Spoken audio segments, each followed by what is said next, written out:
Her poor mother and her baby are freezing at the train station until a billionaire dad shows up and does the unbelievable. The train stopped with a dry jolt. Edward blinked slowly, trying to shake off the weariness weighing on his eyelids.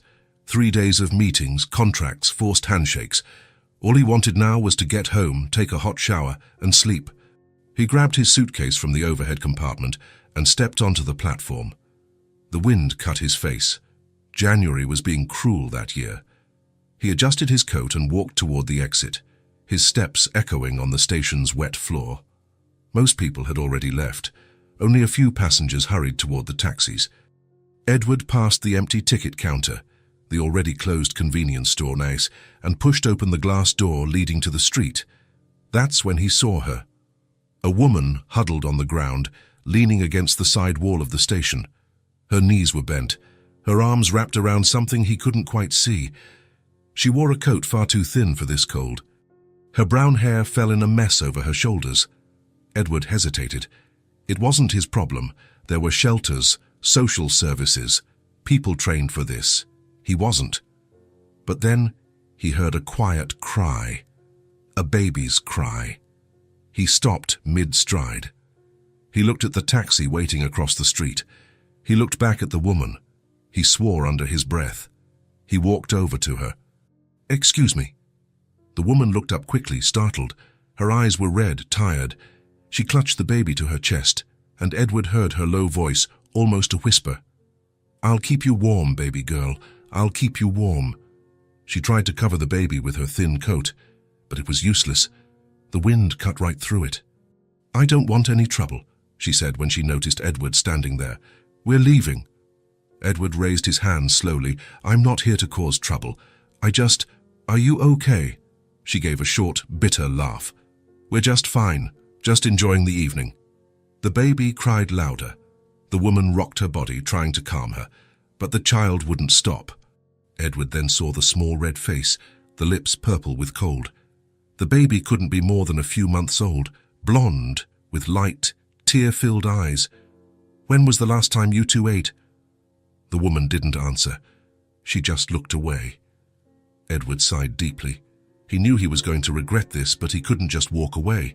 "Look, I have a spare room at my house, so you can spend the night, sleep somewhere warm. In the morning, we'll figure something out." She stared at him suspiciously. "Why?" "Because it's freezing out here and your daughter is turning purple. I don't accept charity." "I'm not offering charity. I'm offering a roof for one night." The baby hiccuped loudly, shivering. The woman squeezed her eyes shut, and Edward saw the internal battle taking place. Pride versus necessity, fear versus desperation. "One night," she said finally, her voice almost breaking. "Just one." "Okay. One night." She stood up with difficulty, holding the baby carefully. Edward noticed she had a slight limp. She was carrying a worn-out backpack and nothing else. They crossed the street in silence. The taxi driver looked suspicious but said nothing when Edward opened the back door. "Get in." The woman got in slowly, protecting the baby's head. Edward put his suitcase in the trunk and sat in the front seat. 247 Pine Street. The car pulled away. During the ride, no one spoke. Edward looked out the window, wondering what the hell he was doing. He didn't know this woman. He knew nothing about her, and now he was taking them both home. But the image of the baby shivering from the cold wouldn't leave his mind. After 15 minutes, the taxi stopped in front of a 2-story house with a front yard and a wooden porch. Edward paid the fare and grabbed his suitcase. "This is it." The woman got out, looking around with a mixture of relief and apprehension. Edward opened the gate and walked up the porch steps. He found the key in his pocket, opened the door, and turned on the hall light. "Come in." She entered slowly, as if expecting something bad to happen at any moment. The house was silent, clean but with the air of a place that had no real life in it. Furniture too tidy, no toys out of place, no noise. "The kitchen is that way," Edward pointed. "Bathroom down the hall, first door on the left. The guest room is upstairs." He left his suitcase near the stairs and went to the kitchen. He opened the fridge, took out milk, bread and butter. He put water on to boil. The woman appeared at the doorway, still holding the baby. "Do you live alone?" Edward stopped stirring at the stove. "No, I have a daughter. She's sleeping." "How old?" "5. The woman nodded slowly. She seemed to be calculating whether this was safe or not. My name is Leah," she said after a silence, "and this is Mia." "Edward." He made a quick sandwich and put it on a plate. He poured the tea and pushed it all across the table. "Eat, you must be hungry." Leah sat, still holding Mia with one arm. She picked up the sandwich and ate slowly, as if afraid it might disappear. Mia had stopped crying but was still breathing heavily, her little nose stuffy. "She has a cold," Edward observed. "I know, but it'll pass." "Do you have medicine?" Leah didn't answer. She just kept eating. Edward sighed. He took out his phone and sent a quick text to the family doctor. Then he went to the bathroom cabinet and returned with a thermometer. "May I?" Leah hesitated but handed the baby over. Edward held her carefully, and Mia looked at him with those wide, light eyes. He placed the thermometer on her forehead and waited for the beep, 100.0. "A low fever. I'll see if I can get someone to take a look at her tomorrow." "You don't have to. We're leaving in the morning." "To where?" Leah looked away. "We'll figure something out." Edward gave Mia back to her and sat across the table. He was silent for a moment, just observing. Leah looked to be in her early 20s, pretty, despite the exhaustion. But there was something in her eyes, an old sadness, the kind that doesn't leave easily. "The room has clean sheets," he said. "Towels in the closet. If you need anything, just call me." "Why are you doing this?" The question caught Edward by surprise. He thought for a moment. "I don't know. I guess no one should sleep in the cold, especially not a child." Leah stared at him, trying to see if there was any hidden motive, but she only found tiredness, the same tiredness she felt. "Thank you," she murmured. "You don't have to thank me." Edward stood up and showed her the way to the guest room. It was simple, with a double bed, a wardrobe, and a window overlooking the backyard. Leah entered slowly, looking around. "It has everything you need. If the baby cries during the night, don't worry, I'm a heavy sleeper." A lie. He'd barely slept right in months. But he didn't need to tell her that. Leah nodded. Edward closed the door and went downstairs. He went to Anna's room and opened the door slowly. The girl was sleeping on her side, hugging the teddy bear her mother had given her before she died. Her blonde hair was spread across the pillow. He stood there for a minute, just watching. Then he closed the door quietly and went to his own room. He lay on the bed, still dressed, and stared at the ceiling. One night he had said, but deep down, he knew it wouldn't be just that. Edward woke to the sound of coughing, a baby's cough. He looked at the clock on the nightstand, 6:15 a.m. It was still dark outside. He lay still for a moment, listening. The cough came again, followed by a weak cry. He got out of bed and went into the hallway. The guest room door was slightly ajar. He knocked lightly. "Leah?" Silence. Then, her voice, tense. "I'm sorry. I'm trying to make her stop. Can I come in?" A pause. "You can." Edward opened the door. Leah was sitting on the bed with Mia in her lap. The baby was coughing and crying at the same time, her face red and sweaty. Leah had deep dark circles under her eyes. It was obvious she hadn't slept. "She's worse," Leah said, and her voice trembled. "I don't know what to do." Edward came closer and put his hand on Mia's forehead. She was burning up. A high fever. "I'm calling the doctor. I don't have money to pay." "I'll pay. Don't argue." Leah opened her mouth to protest, but Mia coughed again, a hoarse sound that made her own chest rattle. Leah held the baby tighter, her eyes turning red. "She's going to be fine," Edward said firmly, "but she needs help now." He went downstairs to the living room and called Dr. Miller. It rang 3 times before she answered, her voice still sleepy. "Edward, is everything all right? I need you to come over. It's urgent. A baby with a high fever and a cough." There was a pause. "Your daughter?" "No. It's complicated. Can you come? I'll check my schedule and call you back in 5 minutes. Thank you." Edward hung up and went back to the room. Leah was rocking Mia, humming softly, but the baby wouldn't stop crying. "Is she coming?" "She'll call me back in 5 minutes." Leah nodded, but he saw the panic in her eyes. He knew that look. It was the same one he saw in the mirror every day after Eve got sick. The fear of losing someone you can't protect. "Breathe," he said. "Mia is going to be fine." "You don't know that." "I do. Kids get colds all the time. With the right medicine, it passes." Leah didn't answer. She just kept rocking the baby, whispering words Edward couldn't hear. The phone rang. Edward answered it quickly. "Dr. Miller, I can be there in an hour. Is that okay?" "Perfect. Thank you." He hung up and looked at Leah. 1 hour. She closed her eyes, relieved. But Mia kept crying, and every cough sounded painful. "I'll make some tea," Edward said. "Do you want coffee?" "Yes, please." He went down to the kitchen and put water on to boil. While he waited, he heard light footsteps on the stairs. He turned and saw Anna standing on the bottom step, hugging her teddy bear, her light eyes still sleepy. "Dad? Hey, sweetie. Did I wake you?" Anna shook her head and came down the rest of the stairs. "There's a baby crying." Edward took a deep breath. He hadn't thought about how to explain this to Anna. "And that's right. There's a friend of mine here with her daughter. The baby is sick." "Is she staying here?" "For now, yes." Anna was silent, processing. Then she went to the table and sat in her chair, still hugging the teddy bear. "Want some pancakes?" Edward asked.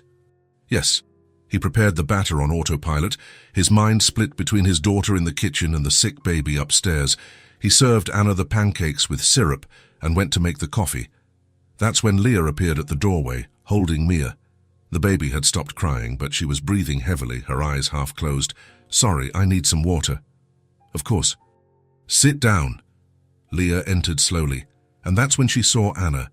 The two looked at each other. Anna looked down first, hugging her teddy bear tighter. "This is my daughter, Anna," Edward said.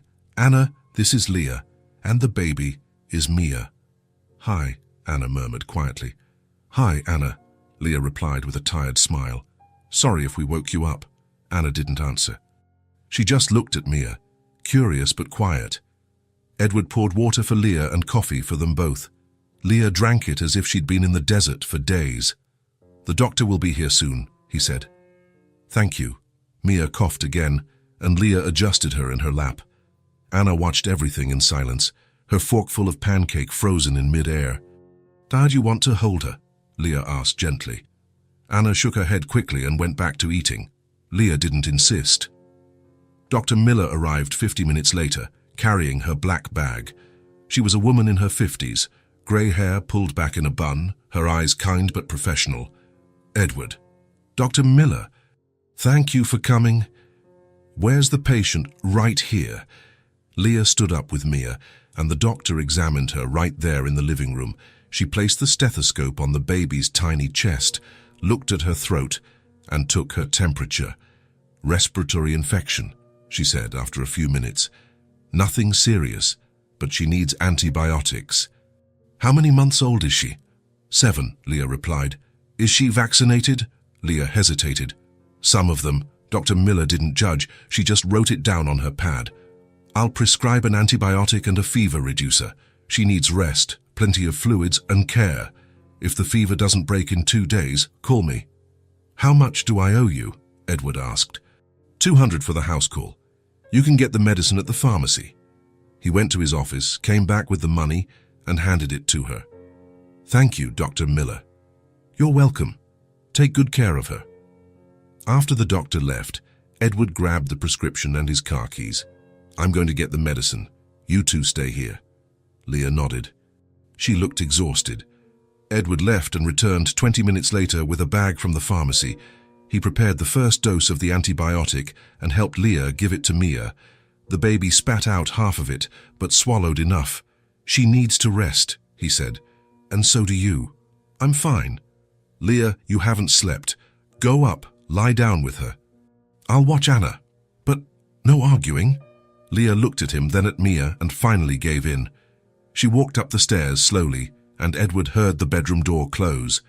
Anna was still in the living room, sitting on the sofa, looking at the hallway where Leah had gone upstairs. "Is she going to leave?" Anna asked quietly. "I don't know, sweetie." "Is the baby going to get better?" "Yes, she just needs medicine and rest." Anna got quiet, thinking. Then she went back to looking at her teddy bear. Edward sat down next to her and sighed. The day had only just begun, and he was already exhausted. Later, when Anna went to play in her room, Edward went up to the guest room and knocked lightly on the door. "Leah, come in." She was lying on the bed, with Mia sleeping beside her. The fever had gone down a bit, and the baby was breathing more easily. "How is she?" "Better, the medicine helped." Edward leaned against the doorframe. "Look, I know you said you were leaving today, but I think Mia needs a few more days to get fully better. You can stay." Leah stared at him, and he saw the internal struggle again. Pride, fear, gratitude, all mixed together. "A few days," she said finally, "just until she's better." "Okay. And I'll help. Clean, cook, whatever you need." "You don't have to." "I have to. I don't accept charity." Edward smiled slightly. "All right, then you'll help." Leah nodded and went back to looking at Mia. Edward stood there for another moment, then slowly closed the door and went downstairs. Anna was in the living room again, drawing on the floor. "They're going to stay a little longer," he said. Anna looked up. "Okay." But Edward saw something different in his daughter's eyes. It wasn't rejection, it was curiosity, and maybe, just maybe, a little bit of hope. The next day, Anna woke up earlier than usual. She came downstairs slowly, still in her pajamas, and stopped at the kitchen entrance. Leah was there, preparing a bottle. Mia was in the baby carrier on the table, staring at the ceiling with her light, sleepy eyes. She still coughed now and then, but she seemed better. "Good morning," Leah said when she noticed Anna. Anna didn't answer. She just came in and sat in the corner chair, the one she always used. Leah didn't push. She just kept working on the bottle, testing the temperature on her wrist. "Your dad went out to buy some groceries. He'll be back soon." Anna nodded. She sat there quietly, watching Leah pick Mia up and give her the bottle. The baby held on with her tiny hands, drinking slowly. "Are you hungry?" Leah asked, looking at Anna. "Yes. There's cereal in the cabinet. Or I can make toast if you want." "Cereal is fine." Leah smiled and with one hand grabbed the cereal box and put it on the table. Anna served herself, poured the milk and started to eat, but her eyes kept going back to Leah and Mia. She had never seen someone take care of a baby like this up close. When her mum was sick, there were no babies around. And after she died, the house became too quiet, just her and her dad, just silence. "Is she still sick?" Anna asked quietly. "She's getting better. The medicine is helping." "Why does she cough?" "Because she caught a cold, just like when you get sick and your nose gets stuffy." Anna thought about that. "So, does it hurt?" "A little. But it passes." Mia finished her bottle and let out a small burp. Leah laughed and wiped her mouth with the cloth diaper she had on her shoulder. "She's tiny," Anna observed. She's only 7 months old."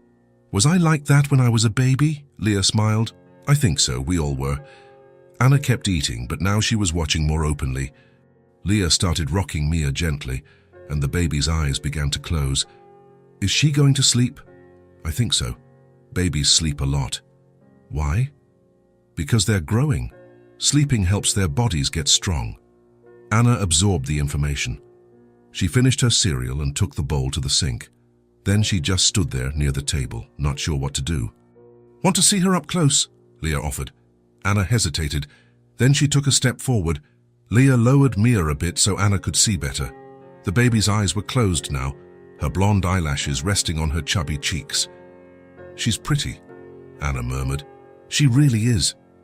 Anna slowly reached out her hand, as if to touch Mia, but stopped halfway. Leah noticed. "You can touch her, just be gentle." Anna touched Mia's little arm with one finger. The skin was soft, warm. Mia moved a little, but didn't wake up. "She's warm." "Yes, babies are." Anna pulled her hand back and took a step away, but she didn't leave the kitchen. She just stood there watching. When Edward returned with the groceries, he found the 3 of them in the kitchen. Anna sitting at the table again, Leah holding Mia, the baby sleeping. "Good morning," he said, putting the bag on the counter. "Morning, Dad." "Sleep well, sweetie," Anna shrugged. "Sort of." Edward made coffee and toast for everyone. He sat with them, and they ate together in silence, but it wasn't a heavy silence. It was almost comfortable. After breakfast, Leah went up to put Mia in the makeshift crib Edward had set up with pillows. Anna went to the living room and turned on the TV, but she wasn't paying much attention. Her eyes kept darting back to the stairs. When Leah came back down, Anna stood up. "Is she sleeping?" "She is. She'll probably sleep for a couple of hours." "Oh." Leah got a mug of coffee and sat on the sofa. Anna stood there, then sat on the other side, leaving space between them. "Do you go to school?" Leah asked. "No, not until Monday." "Do you like school?" Anna shrugged. "It's okay." Leah didn't press. She just drank her coffee slowly, and Anna went back to watching TV. But then, suddenly, a cry came from upstairs. Not loud, but enough to make Leah stand up quickly. "I'll be right back." She ran upstairs, and Anna heard her voice up there talking softly to Mia. The crying quieted a bit but continued intermittently. Anna stayed in the living room listening. Then, without much thought, she got up and went upstairs too. She stopped at the guest room door, which was slightly open. Leah was sitting on the bed with Mia in her lap, rocking gently. The baby was crying, her face red. "Shh, it's okay, Mommy's here."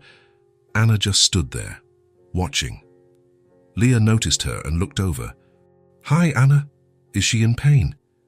"I think so. It must be her throat. The doctor said it might be a little sore." Mia kept crying, and Anna saw the quiet desperation on Leah's face. She wanted to make the baby stop crying but didn't know how.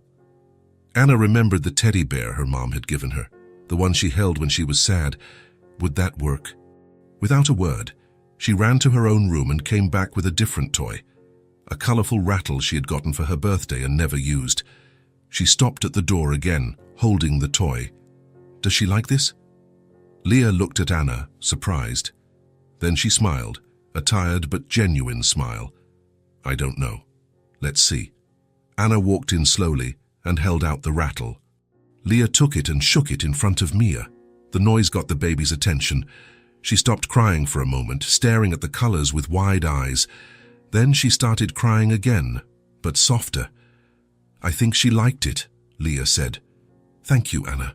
Anna shrugged, but a small smile appeared at the corner of her mouth. Can I shake it too?" "Of course." Anna sat on the edge of the bed and shook the rattle again. Mia looked at her, her light eyes full of tears.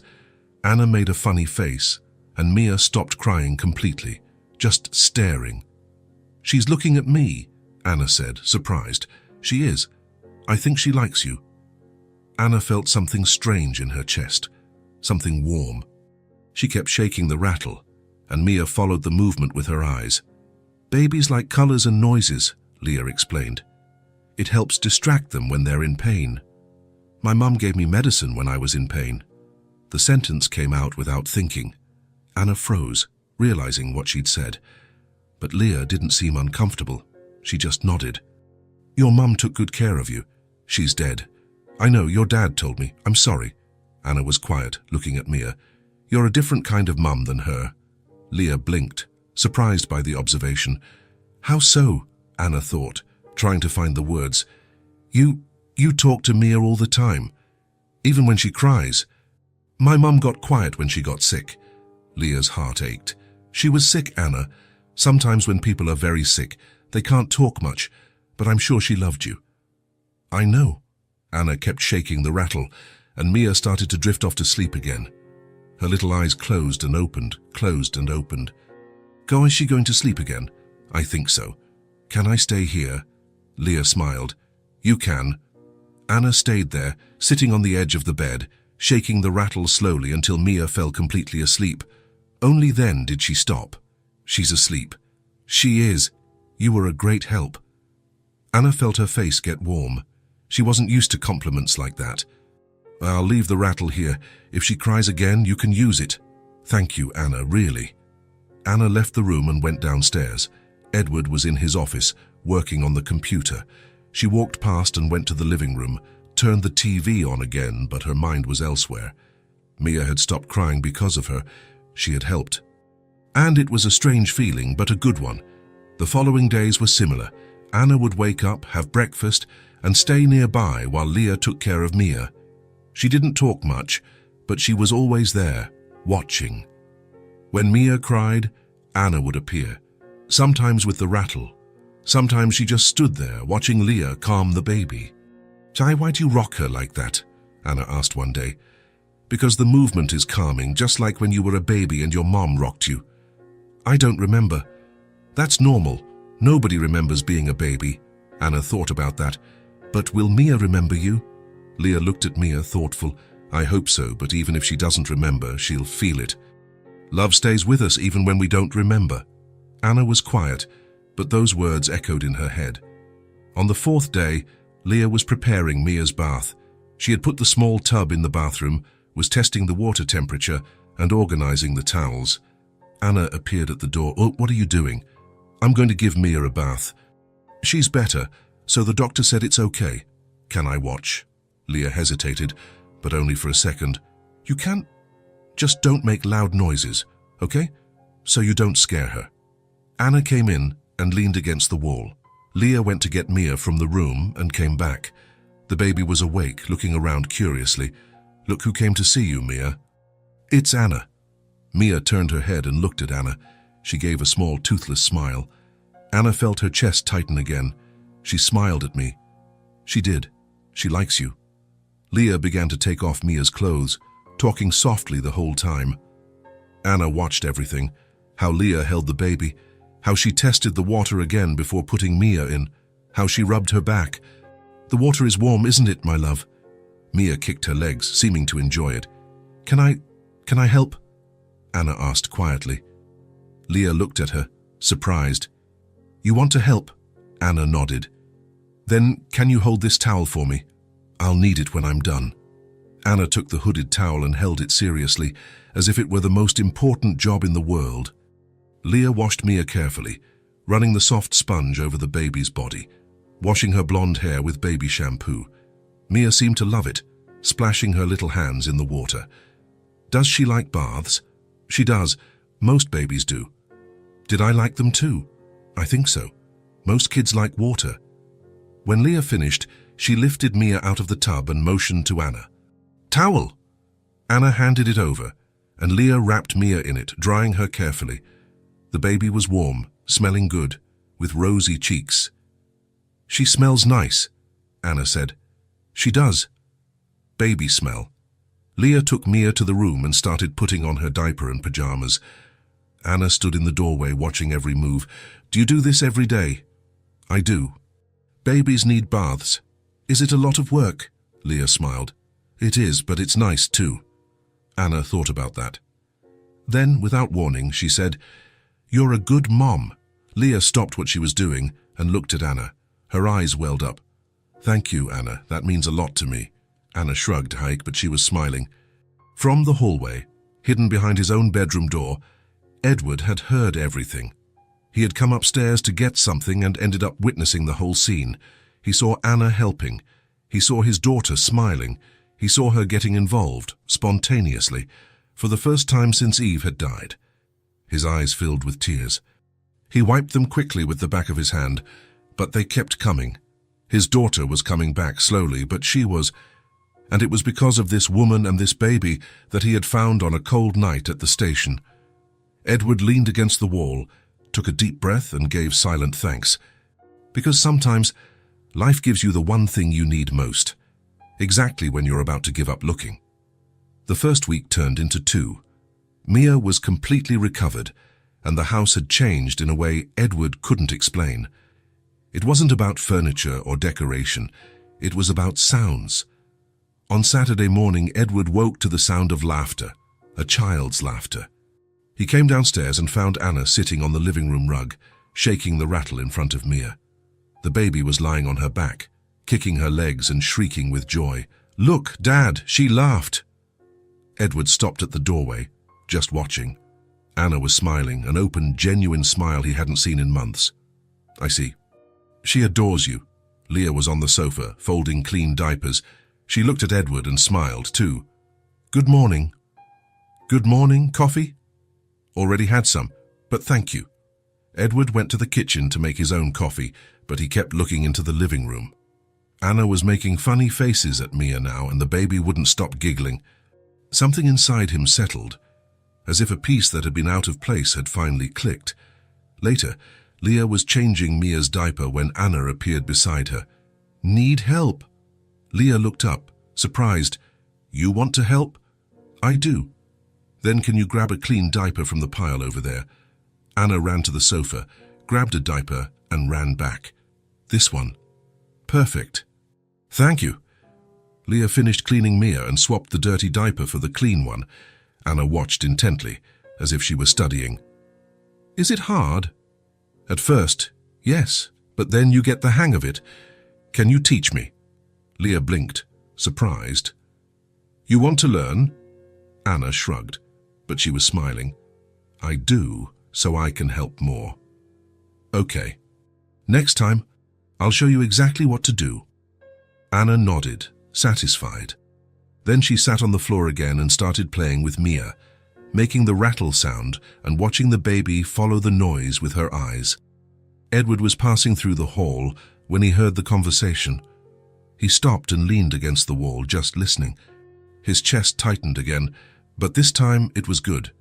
In the following days, Anna started to always be around when Leah took care of Mia, not in an intrusive way, just present. When Leah went to change a diaper, Anna would already have a clean one ready before she even asked. When Mia cried, Anna would show up with the rattle or some toy she thought the baby would like. When Leah prepared the bottle, Anna would pull up a chair and sit next to her. Can I give it to her? Leah hesitated. Feeding a bottle was delicate, and Mia was still small, but Anna was looking at her with such hopeful eyes. Leah didn't have the heart to say no. You can, but I'll teach you how to hold her. She sat Anna on the sofa, arranged pillows around her, and placed Mia carefully in her lap. Hold her head like this, see? She can't hold it up on her own yet. Anna held her with extreme care, serious, as if she were holding something made of crystal. Now you put the bottle in like this. Look. Not too tilted or she'll choke. Anna did everything just right. Mia started to drink, her light eyes looking up at Anna. She's looking at me, Anna whispered. She is. She knows you're taking care of her. Anna didn't take her eyes off Mia. She watched the baby's little chest rise and fall with her breath, her tiny hands opening and closing as she ate. Dad, this feels nice, Leah smiled. It does, doesn't it? Did my mum do this with me? She did. All mums do. Anna was quiet for a moment. You're Mia's mom.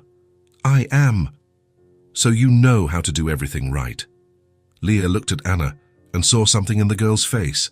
Admiration, respect, and maybe a little bit of longing. Nobody knows how to do everything right, Leah said gently. We just learn as we go and we make mistakes, but the important thing is that we try. Anna nodded, absorbing the words.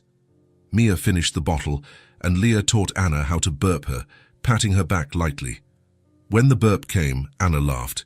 She's funny. She is. Babies are funny.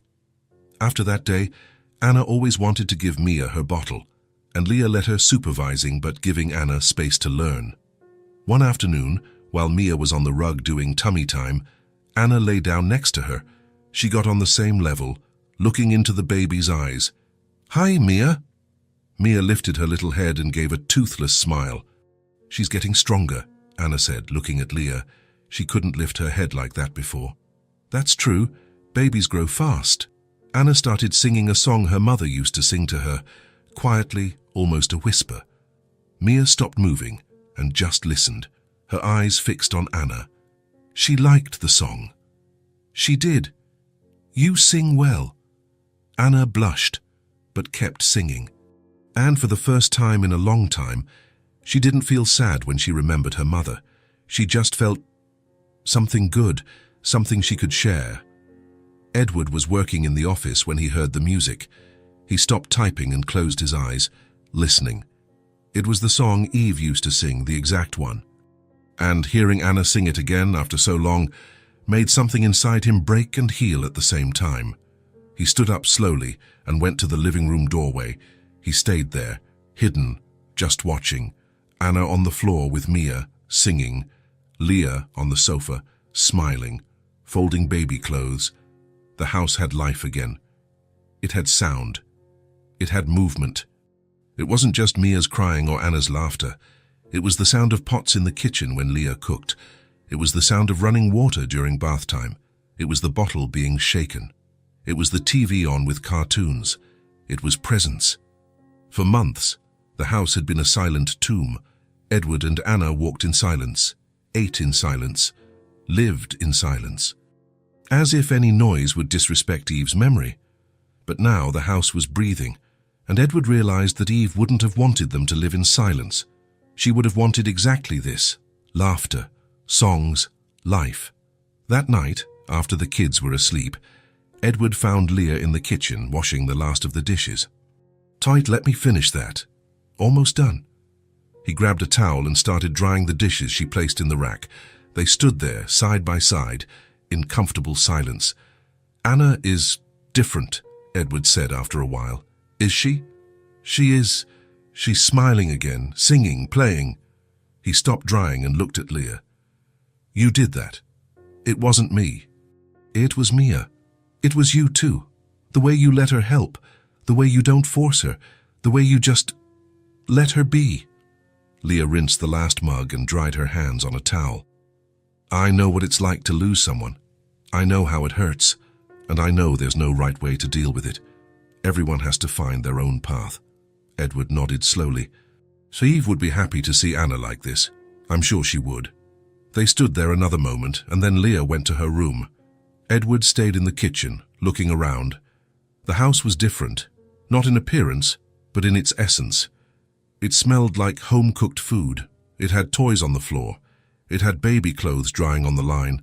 It had life. And for the first time since Eve died, Edward didn't feel alone.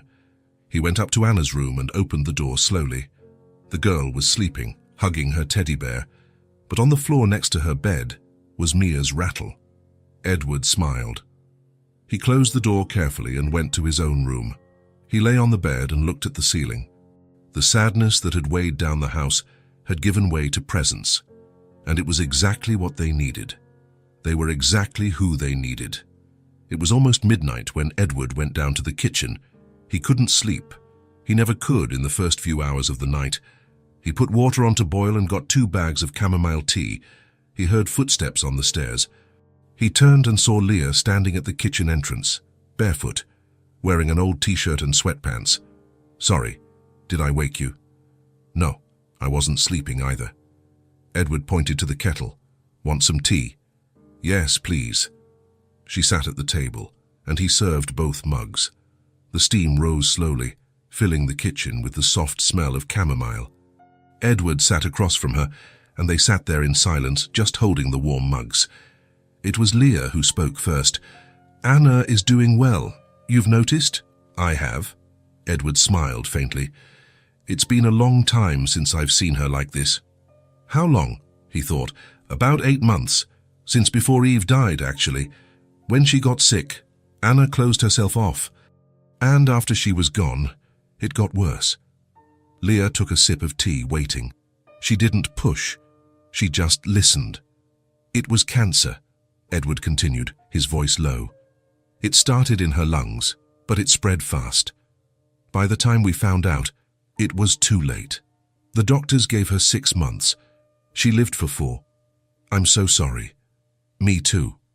He looked down at his mug. The worst part wasn't losing her. I mean, that was horrible. But the worst part was watching Anna lose her mother, little by little, seeing the confusion in her eyes, the fear. Leah nodded slowly. She knew that look. "Eve tried to be strong in front of Anna," Edward said. "But there came a point where she just couldn't anymore. She got too weak. Stopped getting out of bed. Stopped talking. Anna would go into the room every day, but Eve would just look. She couldn't answer. That must have been hard. It was... Anna thought she'd done something wrong. that her mom was mad at her. I tried to explain, but how do you explain death to a 4-year-old? He paused, clearing his throat. And after Eve died, Anna just stopped. Stopped playing. Stopped talking much. Stopped smiling. I didn't know what to do.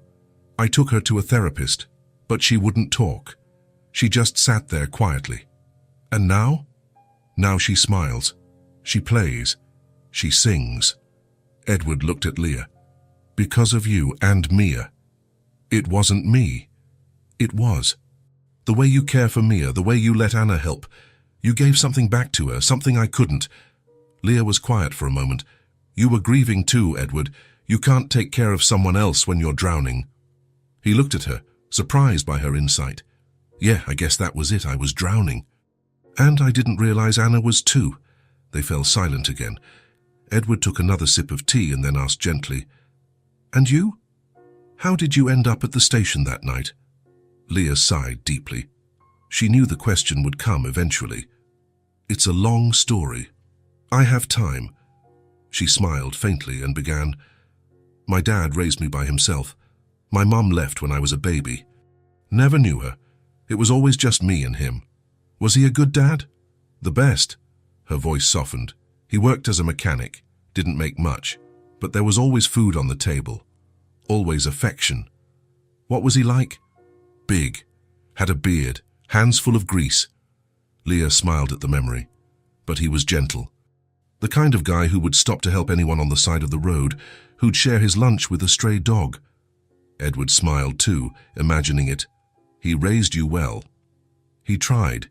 He always said the only thing that matters in life is being good to people. The rest is just details. He was right. Leah looked at her mug. 2 years ago, he found out he had a heart problem.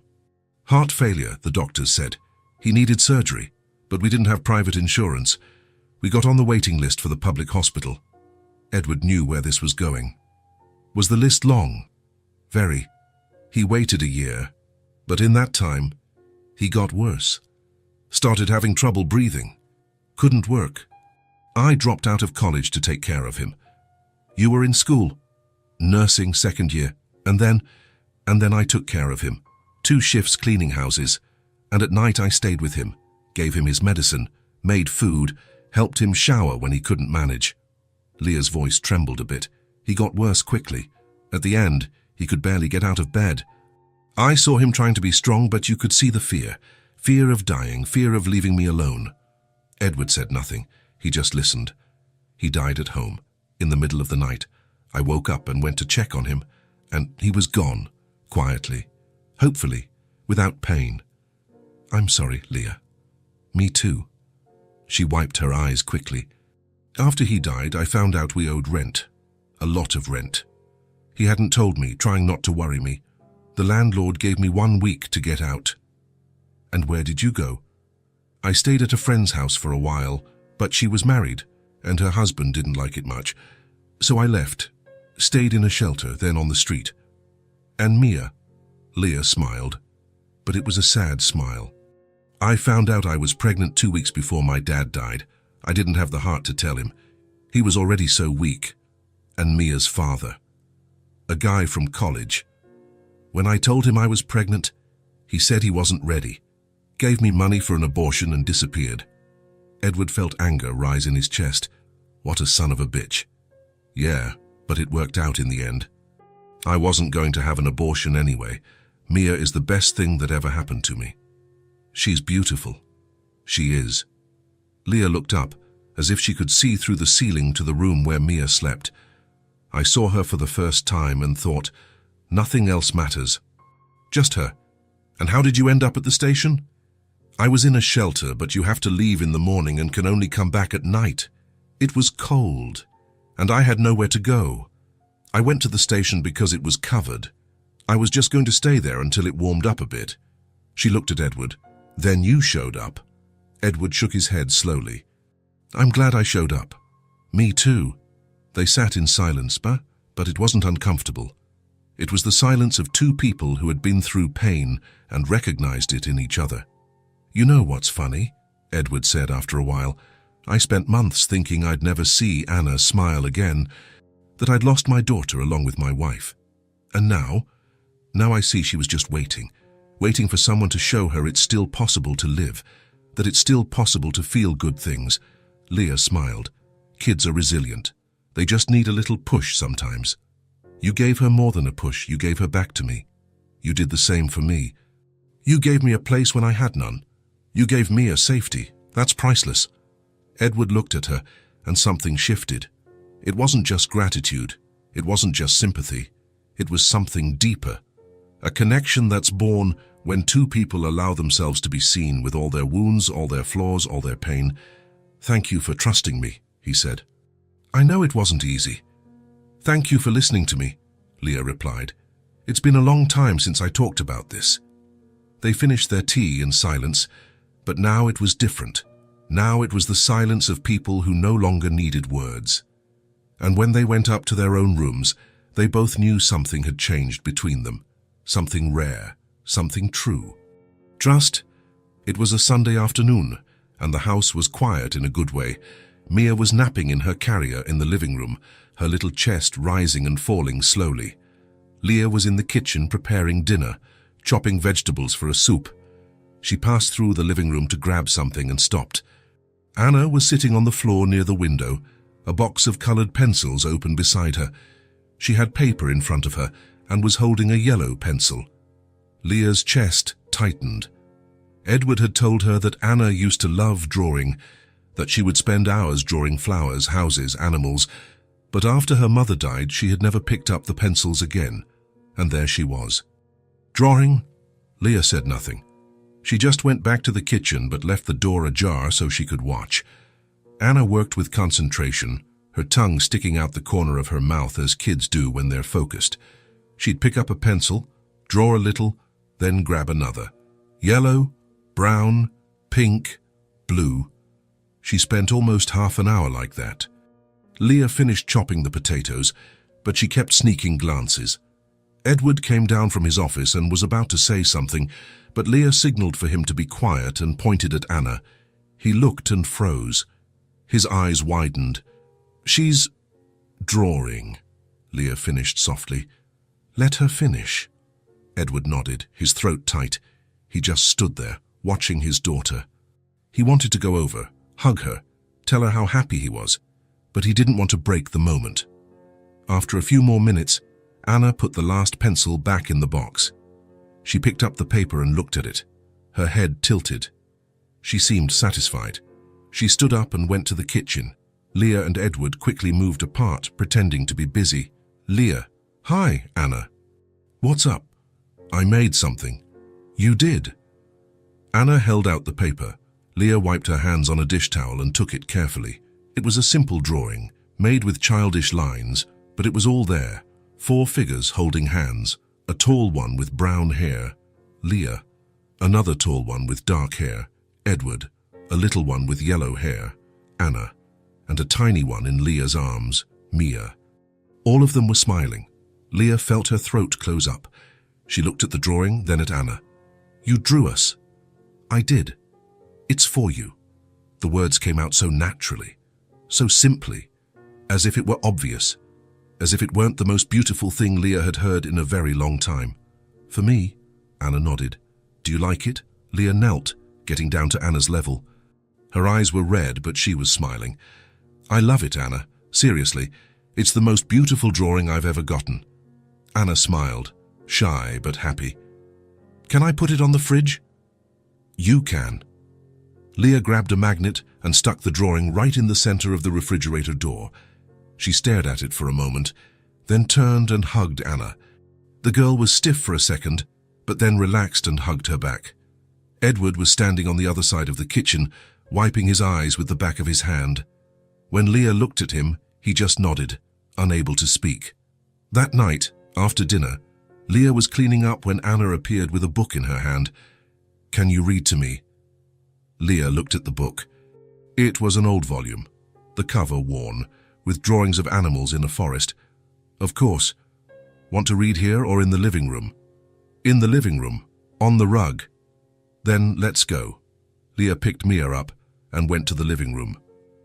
Anna was already sitting on the rug, cross-legged, the book in her lap.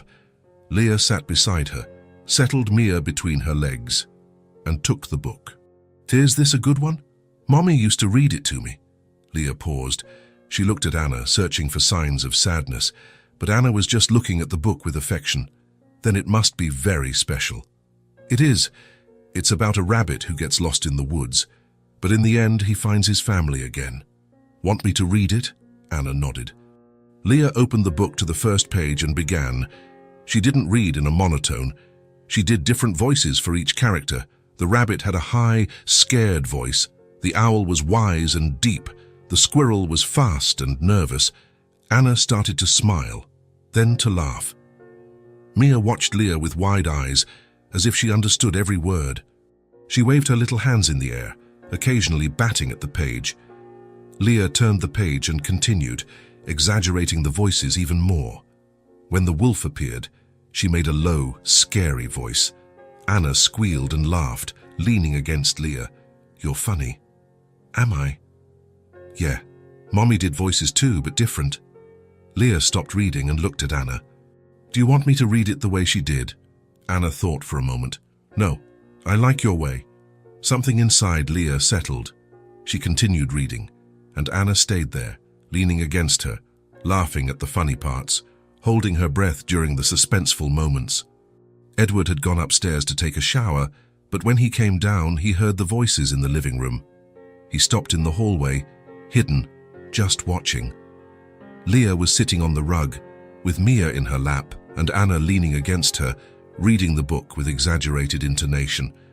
The three of them were together, close, comfortable. It was such a simple scene, so common. But to Edward, it was everything. He had spent months trying to recreate some kind of normalcy, trying to make Anna feel safe, trying to be both mother and father. But something was always missing. There was always a hole he couldn't fill. And there it was, filled. Not because Leah was replacing Eve, as Leah was, but because she had brought back something the house had lost. Warmth, closeness, life. Edward leaned against the wall, just watching, his heart so full it hurt. This was what he had always wanted back. That feeling of family, of belonging, of home, and he never knew how to get it back. Until now. Leah finished the story, and Anna clapped. "That was cool. You liked it?" "I did. Can you read another one?" "Tomorrow. It's late now. Mia needs to sleep." Anna looked at the baby, who was already getting heavy-lidded.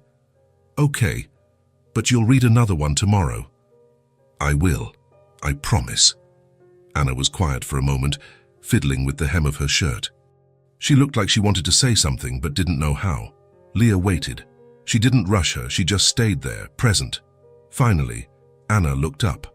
Her light eyes were serious, filled with something that looked like fear. "Leah." "Yes. If I like you, will my mommy disappear from my head?" The question caught Leah by surprise.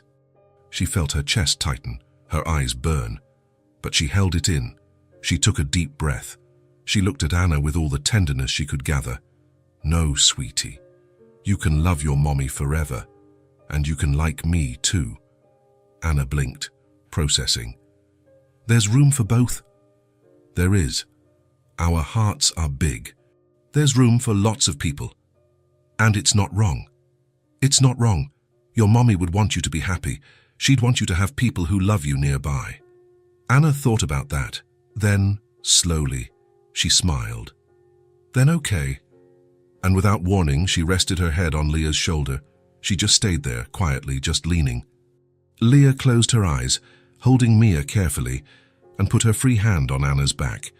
She said nothing. She just stayed there, letting the girl feel what she needed to feel. From the hallway, Edward saw it all. He heard every word, every pause, every breath. And when he saw Anna lean on Leah, when he saw his daughter finally allow herself to trust someone again, the tears came. He didn't try to hold them back. He just let them fall, silently, while he smiled. He had been afraid that Anna would never open up again, afraid she would carry that pain alone forever, afraid he wasn't enough. But here was the answer. Anna didn't have to forget Eve to love again. She just needed someone to show her it was possible, and Leah had done that. With patience, with kindness, without forcing. She had shown Anna that the heart has room, that loving someone new doesn't erase the one who came before. Edward wiped his eyes and stood there a moment longer, just watching. Then, slowly, he walked into the room. "Time for bed, sweetie." Anna lifted her head, her eyes sleepy. "Already? Already? It's late." Anna stood up, yawning. She went to Edward and hugged him. "Good night, Dad." "Good night, my love." Anna went up the stairs, and they heard her bedroom door close. Edward sat on the sofa, looking at Leah still on the rug with Mia. "I heard," he said quietly. "You heard. Her question, your answer." He paused, his voice trembling. "Thank you." "You don't have to thank me. I do. You gave her something I couldn't. You showed her it's possible to move forward without forgetting." Leah looked down at Mia, now completely asleep in her arms. "I know what it's like to lose someone. I know how you get scared to love again, because if you love, you can lose. And it hurts so much." She looked up at Edward. "But I also know that living without loving hurts just as much. Just differently. It's an empty kind of pain, and I don't want that for Anna or for you." Edward was quiet, absorbing her words. "Eve would have liked you," he said after a while. Leah smiled. "You think so?" "I'm sure of it. She always wanted Anna to have someone like that. Someone kind, someone who knew how to listen. She seemed like a good mom. She was the best. She just got sick too soon." They sat in silence, but it wasn't uncomfortable. It was the silence of understanding, of respect. Leah stood up slowly, holding Mia carefully. "I'm going to put her to bed. Need any help?" "No, but thank you." She went up the stairs, and Edward stayed there alone in the living room. He looked at the rug where the three of them had been, at the scattered books, at the blanket Anna had used. The house had life again, and not just that, it had hope. He stood up and went to the kitchen. He looked at the drawing on the fridge. 4 figures holding hands, all smiling. He ran his finger lightly over the colored lines and smiled. Anna was coming back, and so was he. And it was all thanks to these 2 people he had found on a cold night in an empty station. Sometimes, he thought, life gives you exactly what you need, not when you ask for it, but when you're ready to receive it. And he was ready. Finally, he was ready. The end of the afternoon arrived with that golden light that made everything seem softer. Edward was in the backyard, organizing tools in the garage. He had spent the afternoon fixing the fence that had been loose for months. Anna was sitting on the old swing set he had installed when she was smaller. She pushed off the ground slowly, going back and forth, looking at the house. Through the kitchen window, she could see Leah holding Mia, preparing dinner. She was humming something, and Mia was waving her little hands in the air. Anna watched it all intently. She had that serious expression that always appeared when she was thinking about something important. "Dad?" Edward put the wrench back in the box and turned. "Hey, sweetie, what's up? Can I ask you something?" "Of course, you always can." Anna stopped swinging. She sat there, her feet touching the ground, her hands holding the swing's chains. "It's serious." Edward noticed the tone of her voice. He left the tools and went over to her, sitting on the ground in front of the swing. "I'm listening." Anna looked down at her own hands. She opened her mouth, closed it, opened it again, as if she were trying to find the right words. "Dad, can we ask Leah to be my mum?" The question came out quietly, but clearly. Edward felt his chest tighten, not with sadness, with something different, something good and painful at the same time. "Why do you want that?" he asked gently. Anna finally looked at him. "So because I really miss having a mom." The words came out simply, honestly, without beating around the bush. And Edward realized she had thought about this a lot. It wasn't an impulse. It was something that had been growing inside her for days. "I know Mommy isn't coming back," Anna continued. "I know she's gone and can't come back, and I don't want to forget her. Ever. You won't forget her." "I know, but I miss having a mom who's here, who can hug me, who reads me stories, who takes care of us." She looked at the window again. And Leah does that. She takes care of Mia, but she takes care of me too. She reads stories. She smiles when I help. She doesn't get mad when I ask questions. Edward felt his throat tightening more and more. She makes you feel safe. Anna nodded. She does. And when she's around, I'm not as sad. I still think about Mommy every day, but it doesn't hurt as much. She looked at her dad, her light eyes shining. Is it wrong to want her to stay, to want her to be like my mom too? Edward reached out and took Anna's hand, small, warm, so much like Eve's. It's not wrong, not at all. But what about Mommy? Mommy would be happy. You know why? Anna shook her head. Because all your mom ever wanted was for you to be happy, for you to have love, for you to have someone to take care of you when she couldn't anymore. He squeezed his daughter's hand. And Leah makes you happy. She does. Then your mum would love this. She would love knowing you have someone. Anna thought about that. Then she smiled slightly. So can we ask? Edward smiled too, his eyes turning red. I think she already is your mum, sweetie. Do you see? Anna tilted her head. What do you mean? She takes care of you, listens to you, lets you help with Mia, hugs you, reads you stories, makes you laugh. Edward paused. Those are things moms do, and she's doing all of them. But she doesn't know I want her to. She doesn't, Anna thought. I don't think so. Then maybe it would be nice for you to tell her. How do I tell her? In your own way, when you feel ready. Anna was quiet, processing. What if she doesn't want to? The question came out, full of fear, fear of rejection, fear of losing someone else. Edward held his daughter's face in both hands, gently. Anna, look at me. She looked. Leah loves you. I see it in her eyes. I see it in the way she looks at you, how she smiles when you're around, how she worries when you're sad. Did she say that? She doesn't have to say it. You can feel it. Anna smiled, and Edward saw hope in that smile. Real hope for the first time in a long time. Dad? Do you like Leah? The question caught Edward by surprise. He opened his mouth, but nothing came out at first. I do, yes. Really like her. Edward took a deep breath. Yes, really like her. Like you liked Mommy. Not like, it's different. Your mum she was everything to me, and she always will be. But Leah, she's something else, something new. And that doesn't take anything away from your mom. Anna nodded, seeming to understand.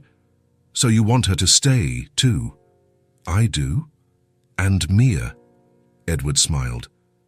And Mia, too. That noisy little baby who wakes us up in the middle of the night. Anna laughed. She's funny. She is. They stayed there in silence for a moment, father and daughter, just looking at each other. Edward saw so much in Anna's eyes.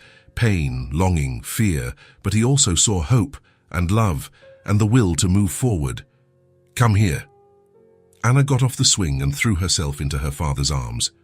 He held her tight, her head fitting perfectly under his chin, just as it always had. I love you, sweetie. I love you too, Dad. They stayed like that for a while, just hugging. The wind rustled the leaves in the trees, and inside the house, Mia gave a high-pitched shriek, followed by Leah's laughter. Anna pulled back a little and looked at her dad. Are we going to be a family again? Edward smiled, wiping his own eyes. We already are, see? He pointed to the kitchen window, where Leah was now dancing with Mia in her arms, making the baby laugh. Family isn't just about who has the same blood. It's about who's together, who takes care of each other, who loves. So Leah and Mia are our family. If they want to be, yes. Anna looked at the house, thoughtful. I think they want to. I think so too. Anna hugged her father again, tighter this time. Thank you, Dad. For what? For letting them stay, for not sending them away. Edward felt his chest tighten again. I would never send them away. They're what we needed, what I didn't know I was looking for. Me too. They stayed there a little longer, hugging in the backyard as the golden afternoon light slowly faded. And for the first time in a long time, Edward felt like everything was okay. It wasn't perfect. There was still pain, still longing, still hard days, but there was hope. There was love. There was a future, and there was a family forming, not on paper, not in ceremonies, but in the heart, where it really matters. Leah appeared at the kitchen door, with Mia on her hip. "Dinner's ready. Are you two coming, or are you going to stay out there all night?" Anna let go of her dad and ran. "We're coming!" Edward stood up slowly, wiping his eyes one more time. He looked at the house, at Leah smiling in the doorway, at Anna running toward her, at Mia reaching out her little arms, and he smiled. Yes, they were going to be okay, all of them, together. Leah woke up in the middle of the night with her heart pounding, cold sweat on her forehead. She had dreamed about her father, about him lying in the hospital bed, holding her hand, telling her everything was going to be okay, but it wasn't. She sat up in bed, breathing deeply, trying to calm her chest. Beside her, in the makeshift crib, Mia slept peacefully, her little chest rising and falling slowly. The baby was on her side, her lips slightly parted, completely relaxed. Leah looked around the room. Their clothes were put away in the wardrobe Edward had cleared out for them. Mia's toys were scattered on the floor. The rattle, the teddy bear, the colorful blocks. The drawing Anna had made was still taped to the wall where she had put it. Everything felt permanent. And that's when the fear came. She was getting used to this. She was getting attached to the house, to Anna, to Edward. She was starting to feel like this place was hers, like these people were hers, and that was dangerous, because she had lost everything before. Her father, her home, the life she knew. It had all vanished in the blink of an eye, and the pain had been unbearable. She had spent weeks unable to eat properly, unable to sleep, unable to think about anything but the emptiness. What if it happened again? What if she got completely attached, and then Edward changed his mind? What if he realized he didn't want them there? What if Anna decided she didn't need another mother? What if something happened to Edward and she lost everything all over again? What if? The thoughts spun in her head, louder and louder, more and more frightening. Leah got up slowly, careful not to make a sound, and went to the window. The street was empty, silent, just the streetlights illuminating the wet sidewalk from the rain that had fallen earlier. She could leave, now before it hurt more. She could take Mia, pack their things, and leave early in the morning before anyone woke up. Leave a note thanking him. Disappear before the attachment turned into something she couldn't control. It was safer this way, to protect her own heart, to protect Mia too. Because if they stayed and then lost it all, Leah didn't know if she could survive it again. The first time had nearly destroyed her. A second time would be too much. The decision was made. In the following days, Leah began to pack their things discreetly. She folded Mia's clothes more carefully, as if preparing to pack them. She left fewer things scattered about. She didn't buy anything new. She created fewer routes. She stopped hanging the baby clothes on the line in the backyard and started drying them inside the room. She stopped leaving Mia's toys in the living room. She gathered everything before bed, as if erasing the traces of their presence. Anna noticed something was different, but she couldn't tell what. Leah kept smiling, kept reading stories, kept taking care of them. But there was something in her eyes, something distant, as if she were there, but at the same time, not. "Are you okay?" Anna asked one day, while they were bathing Mia together. "I'm fine. Why?" "I don't know. You just seem different." "Just tired, sweetie." Anna didn't seem convinced. She was quiet for a moment, watching Leah wash Mia's hair. "Are you going to leave?" The question caught Leah by surprise. "Why would you think that?" Anna shrugged. "I don't know. It just seems like it." Leah forced a smile. "Don't worry about that right now, okay?" But Anna kept worrying. Edward noticed too. Leah was quieter, more withdrawn. Sometimes he'd catch her staring out the window with that empty expression, as if she were far away, as if she had already left, even while she was still there. He tried asking a few times, but she always brushed it off, said everything was fine. It was just fatigue that Mia had been up a lot during the night, but Edward knew that look. It was the same one he saw in the mirror after Eve died, the look of someone bracing for pain. It was a Thursday night when he saw it. He had gone upstairs to get something and passed the guest room. The door was slightly open. He peeked in instinctively and saw Leah packing clothes into the backpack, the same worn-out backpack she had when she arrived. His stomach dropped. He felt like he'd been punched. He knocked lightly on the door. Leah spun around, startled. When she saw him standing there, her face went pale. She dropped the clothes she was holding. "Edward, you're leaving." It wasn't an accusation. It was just a question, but it hurt just the same. Leah looked at the backpack, then at him.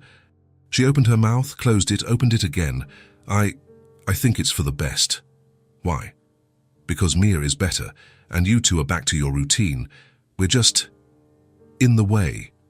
Edward entered the room and closed the door behind him, carefully, so as not to wake anyone. "Leah, look at me." She looked, but her eyes were red, shining with unshed tears. "You are not in the way, not at all. But we can't stay here forever. This was temporary. You said it was just until Mia got better. She's better." "I know what I said, but things changed." "How did they change?" Edward took a step closer. He could see her trembling slightly. "You changed everything here, Leah. The house, us, everything. Seeing my daughter smile again is priceless. Seeing her draw, play, sing. I thought I'd never see that again. I thought I had lost her along with Eve." Leah squeezed her eyes shut, trying to hold back the tears. "Finding you at that station was the best thing that ever happened to me," Edward continued, his voice growing more intense. "It wasn't luck. It wasn't chance. It was, I don't know, it was what I needed.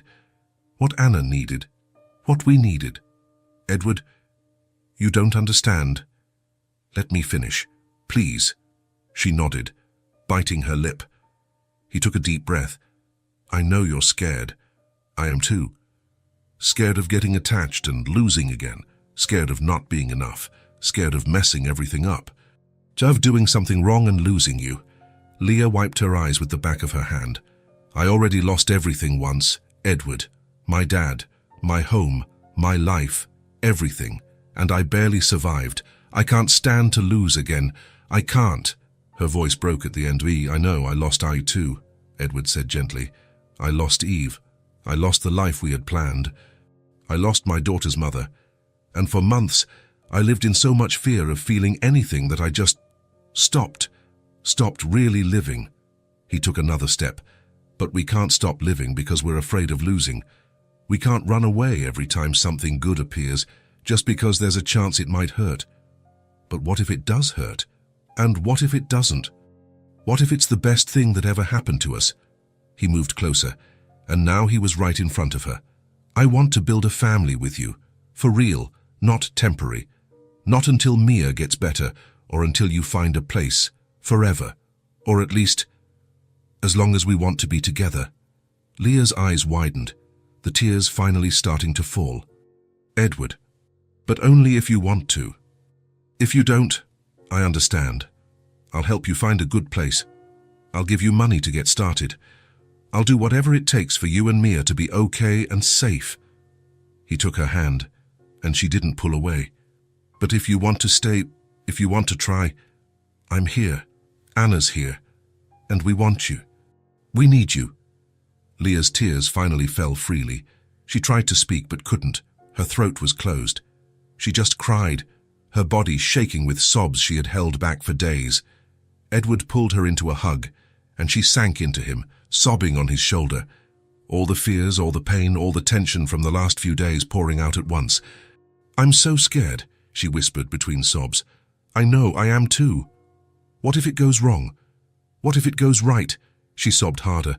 "I don't want to lose you, but I'm scared to stay too." "Then stay scared. We'll stay together, scared, and see what happens." Leah pulled back a little, looking at him through her tears. "Are you sure? Really sure? You won't change your mind?" "Absolutely. And if I do, you can remind me of this conversation. And Anna, does she know you're asking this?" Edward smiled slightly, his own eyes turning red. "She asked if she could ask you to be her mum." Leah's eyes widened again, her mouth falling open in shock. She asked that she did. Said she missed having a mom. And that you made her feel safe. When? A few days ago in the backyard. And what did you say?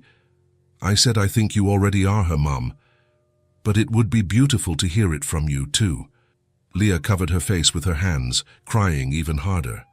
But now it wasn't just fear, it was relief, it was hope, it was love. It was everything mixed together. So stay, Edward said softly, gently taking her wrists and moving her hands from her face. Please, stay with us.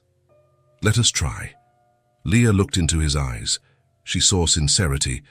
She saw fear, too, but she saw courage. She saw someone willing to take a risk. And she looked at the door, thinking of Anna, the blonde, light-eyed girl who had started smiling again, who was drawing again, who wanted a mother, who had asked if Leah was going to leave, and she looked at Mia, sleeping peacefully in her crib, safe, warm, loved, in a place that felt like home, and she made her decision. I'll stay. The words came out quietly but firmly. Edward closed his eyes, relieved. All the air left his lungs at once. He pulled her in again and hugged her tight, as if afraid she might change her mind. Thank you. Thank you for not giving up on me. Never. They stayed like that for a while, just hugging. Two wounded adults trying to build something new on the ruins of what they had lost. The next morning, Leah came down for breakfast with Mia in her arms. Her heart was still beating fast, but now it was a good kind of nervous. Anna was already at the table, eating cereal and swinging her legs. Good morning, Anna. Morning. Leah sat and settled Mia in the baby carrier. She took a deep breath, preparing the words. Anna, can I tell you something? The girl looked up, curious, her spoon stopping in mid-air. You can. I've decided to stay. The silence lasted only a second. Anna froze completely, spoon in the air, eyes wide.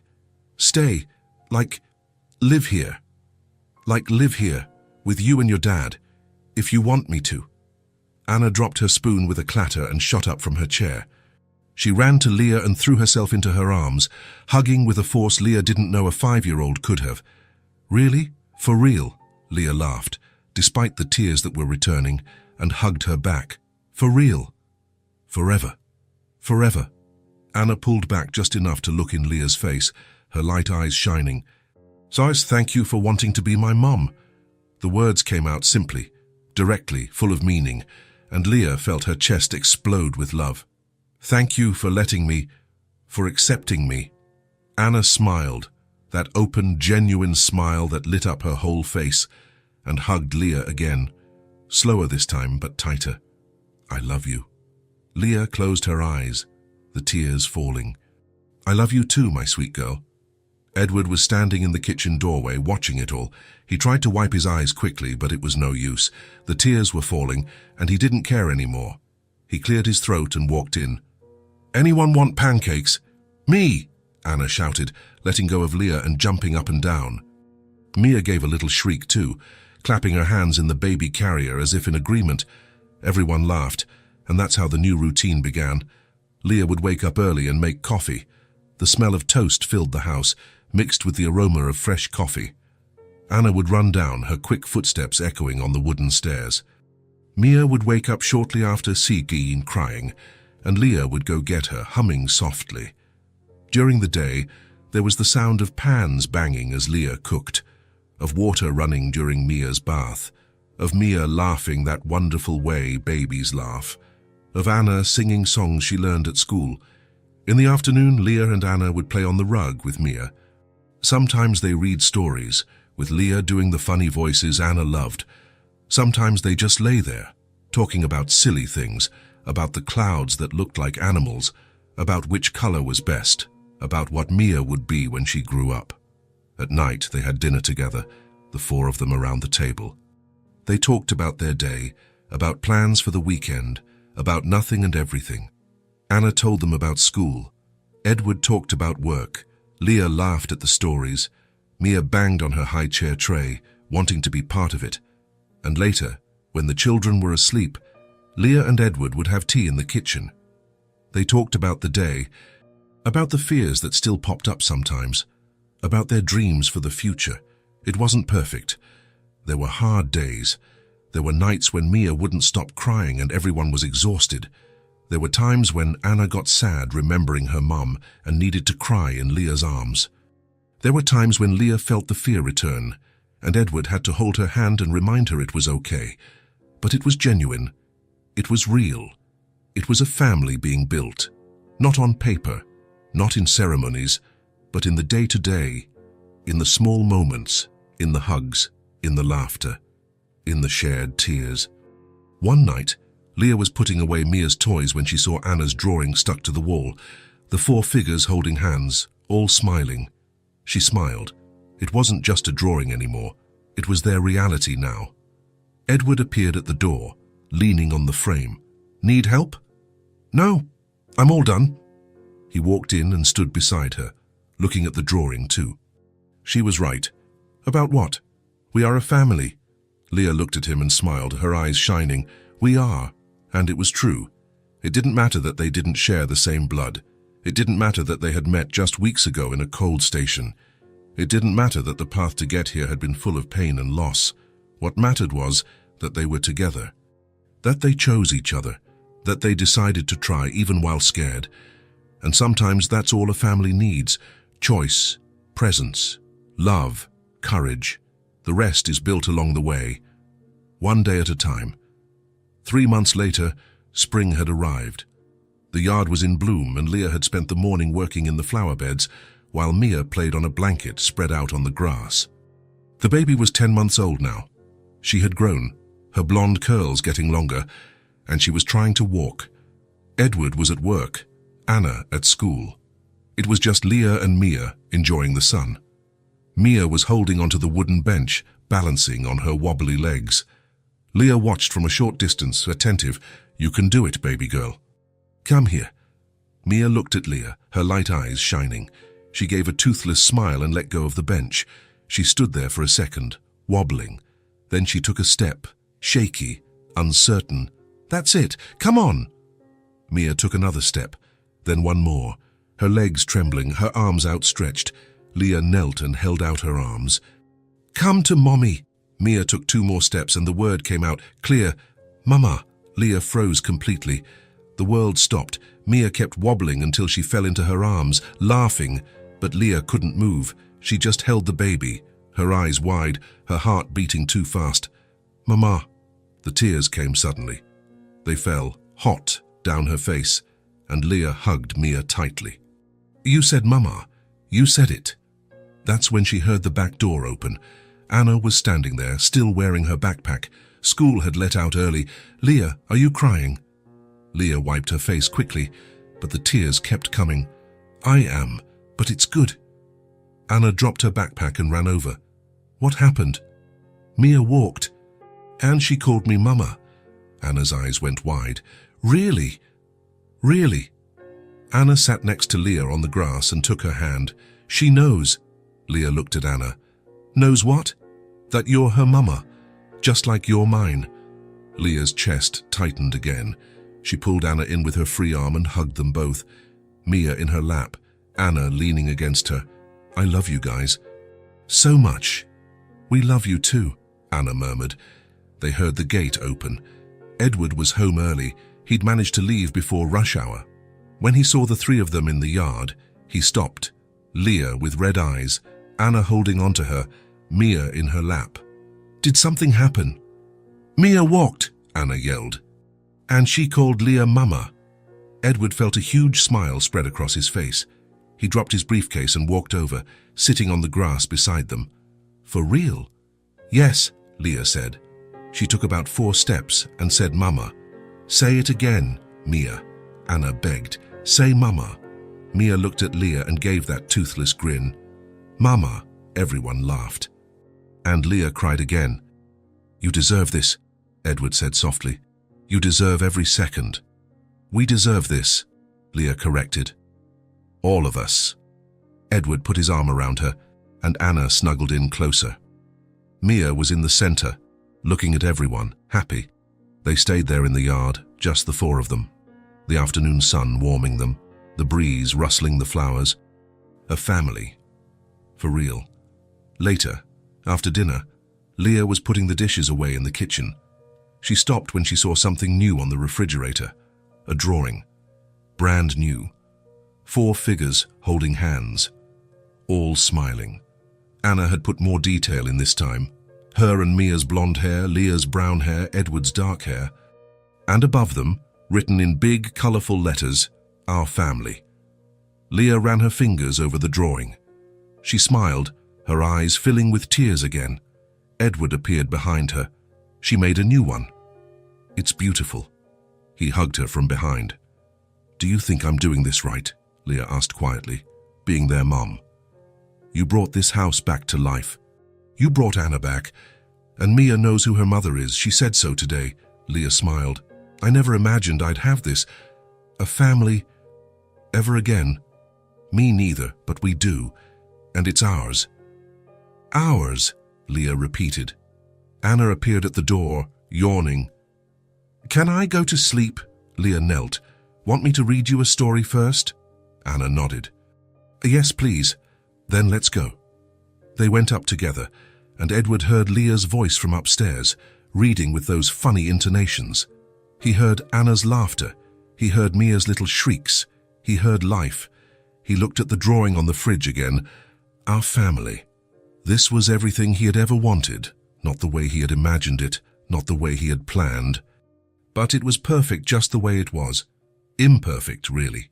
Full of scars, of fears, of painful memories. But real. True. Theirs. Sometimes the best things come when you stop looking. When you simply open the door on a cold night and offer shelter. Because you never know who is going to change your life. You never know who will become family. And family isn't just about blood. It's about choice. It's about being present. It's about loving even when it hurts. It's about building something new on top of the ruins. It's about 4 people holding hands, smiling, together. If this story touched your heart, subscribe to the channel and turn on notifications so you don't miss the next ones. Leave a like because it helps this story get recommended to more people. See you in the next story.